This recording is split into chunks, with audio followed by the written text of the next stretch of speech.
अंकिता भंडारी की मौत से पहले का एक ऑडियो क्लिप सामने आया है जिसमें वो रोते हुए रिजॉर्ट के शेफ से बात कर रही थी। मैम करण बोल रहा हूँ, क्या हो गया? प्लीज मेरे भाई को पले जा दो दुकान तक। चल चलो गाड़ी घुमा, चल नीचे नीचे चल, नीचे चल। अरे चलना, आ रहे हैं मैम, आ रहे हैं 2 मिनट।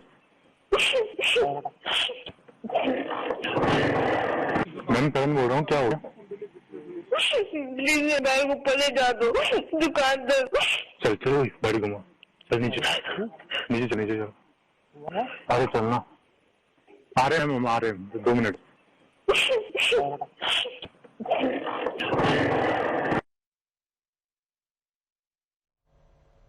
मेरे सहयोगी अरविंद ओझा हमारे साथ जुड़ गए हैं। सीधा अरविंद का रुख करते हैं। अरविंद, आज अंकिता का अंतिम संस्कार होना है। बताया जा रहा है कि भारी सुरक्षा के बीच अंतिम संस्कार की तैयारियां की गई हैं, लेकिन इस बीच उत्तराखंड में गुस्से और आक्रोश का माहौल दिख रहा है।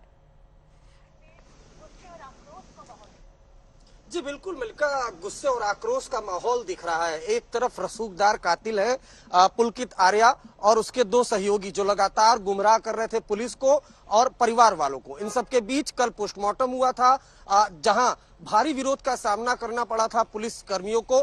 लोगों का गुस्सा फूटा था। हालांकि भारी सुरक्षा के बीच पोस्टमार्टम हुआ, उसके बाद डेड बॉडी को जो अंकिता का घर है वहां पर ले जाया गया। आज अंतिम संस्कार होगा।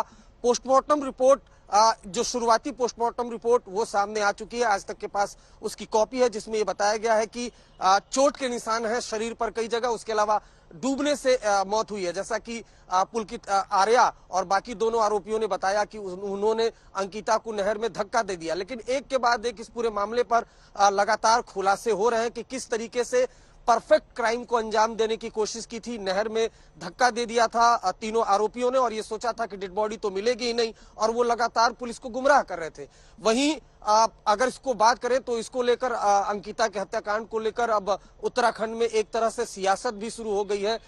लेटर का दौर जारी है। वहीं जो उत्तराखंड के सीएम है उन्होंने कहा है कि वो सख्त एक्शन लेंगे। एसआईटी बना दी गई है इस पूरे मामले पर। एसआईटी इस पूरे मामले की जांच करेगी। जिस तरीके से रिजॉर्ट में गैर कानूनी काम हो रहा था उसको लेकर, और खास तौर पर जिस तरह से अंकिता ने अपने दोस्त को बताया था कि किस तरीके से कहीं न कहीं जबरन प्रोस्टिट्यूशन के रैकेट में भेजना दाखिल करना चाहते थे जो खासतौर पर रिजॉर्ट का मालिक था पुलकित आर्या। तो इन तमाम चीजों को लेकर एसआईटी जांच करेगी। आज अंकिता का जो अंतिम संस्कार है वो उसके घर पर भी होगा। मलका अरविंद, पोस्टमार्टम रिपोर्ट में कई चौंकाने वाले खुलासे हुए हैं। 3 गिरफ्तारियां अब तक इस मामले में हो चुकी हैं। क्या घटनाक्रम को लेकर पूरा सच सामने आ पाया है? एसआईटी की जांच कहां तक पहुंची है?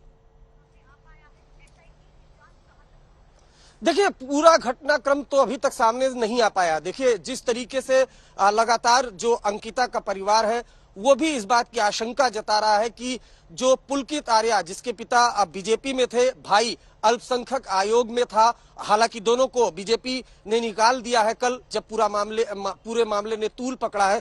उसके बावजूद भी ऐसा लगता है अंकिता के परिवार को कि चूंकि रसूख है इस वजह से जांच में कोई ढीलम ढाल न हो, इस वजह से लगातार तमाम अधिकारियों से और उत्तराखंड के सीएम से अपील की गई। जो क्राइम सीन है उसको रिक्रिएट करने की कोशिश करेगी। आज जो डीआईजी एसआईटी बनाई गई है, एसआईटी की टीम आज रिजॉर्ट से लेकर चिला जो बैराज है जहां पर डेड बॉडी मिली थी वहां तक क्राइम सीन को रिक्रिएट करेगी। वहीं पोस्टमार्टम रिपोर्ट की बात करें तो भारी चीज से वार किया गया है। चोट पर कई जख्मों, शरीर पर कई जख्मों के निशान है। उसके अलावा चूंकि नहर में धक्का दिया गया था, नहर में डूबने से मौत हुई थी। तो ये तमाम चीजें हैं। लेकिन देखिए, काफी दर्दनाक है। एक लड़की जो कमाने के लिए आती है और जो व्हाट्सएप जो चैट है वो अपने दोस्त से बोलती है कि मैं आखिरी 10,000 चैट सामने आई है, आखिरी कॉल, ये अहम सबूत माने जा रहे हैं। अरविंद, आप नजर बनाए रखिएगा।